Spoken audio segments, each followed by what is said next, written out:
कैसे हैं दोस्तों, उम्मीद है खैरियत से होंगे। एक बार फिर मेरे चैनल शाहिद.com पर आप सभी का वेलकम करती हूँ। आज मैं आप लोगों के लिए आलू बुखारे की चटनी की रेसिपी लाई हूँ। इसके इंग्रेडिएंट्स मैं आपको बताते चलूँ। ये हाफ के जी मेरे पास आलू बुखारे काफ़ी बड़े साइज़ के थे, इनको काट करके रखा हुआ है। 1 कप मैंने शक्कर रखा है और पानी रखा है। जितनी ज़रूरत होगी मैं यूज़ कर लूँगी, फिर आपको बता दूँगी। ये कुछ मसाले रखे हैं। नमक मैंने तकरीबन हाफ टी स्पून है, टेस्ट के अकॉर्डिंग ले लीजिएगा।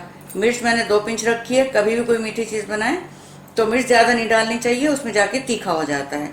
1/4 टीस्पून के आसपास मेरे पास ये भुना हुआ ज़ीरा पाउडर है और थोड़े से ड्राई फ्रूट्स हैं। ये काजू बादाम है बारीक कटे हुए और थोड़े से खरबूजे के बीज हैं। शक्कर मैंने 1 कप रखी हुई है इसमें। तो अगर आपको ज़्यादा मीठा खाना हो तो आप बढ़ा सकते हैं। चशू के पहले बता दूं, मेरा फूड ब्लॉग भी शाहिद.com के नाम से, वहाँ पर विजिट करें, वहाँ की रेसिपी ट्राई करें। सब्सक्राइब करें मेरे फूड ब्लॉग को भी, उसका लिंक डिस्क्रिप्शन में दिया हुआ है। इसके अलावा आप लोग मुझे इंस्टाग्राम पे शाहिद के नाम से फॉलो कर सकते हैं। चलिए फिर शुरू करते हैं। पैन में सबसे पहले मैं ये 1 कप के आसपास अंदाजे से डाल रही हूँ, आप चाहें तो नाप करके डाल लें। इसमें डाल करके और जो ये आलू बुखारे कटे हुए ये मैं डाल दूंगी और इनको सॉफ्ट होने तक पका लेना है। कुछ लोग इसको जो ड्राई आते हैं सूखे आलू बुखारे उससे ही बनाते हैं, उससे ही बहुत अच्छा बनता है। गुठली के साथ भी कुछ लोग बनाते हैं, वो भी सही रहता है, लेकिन मैं सब इसको काट करके छोटे टुकड़ों में बनाया हुआ है। बस अभी जब ये सॉफ्ट हो जाएगा तो मैं आगे आपको दिखाऊंगी सब चीज़ें डाल करके पकाना है। ये देखिए सब अच्छे से गल गया है। अब इसमें मैं शक्कर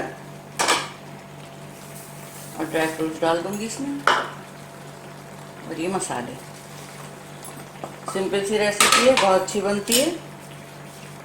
बस इसको मैं ये शक्कर जब तक घुलेगी और थोड़ा और ये थिक हो जाएगा और कलर भी इसका बड़ा प्यारा आ गया है। बस इसको 5 मिनट हमें और पकाना होगा, तब तक ये काफ़ी थिक हो जाएगा। फिर आगे मैं आपको दिखाती हूँ। ये देखिए काफ़ी थिक हो गई है हमारी चटनी। बस इसी स्टेज पे फ्लेम ऑफ कर देनी है। मैं अभी आपको डोंगे में निकाल के दिखाती हूँ। तो ये देखिए आलू बुखारी चटनी बनकर बिल्कुल तैयार है। मुझे ज़रूर बताइएगा रेसिपी आप लोगों को कैसी लगी। आप लोगों के लाइक्स और कमेंट्स का मुझे इंतजार रहेगा। शेयर करिए मेरी रेसिपी को, सब्सक्राइब करना बिल्कुल भी ना भूलें। मिलती हूँ जल्दी नई रेसिपी के साथ, तब तक अपना ख्याल रखें।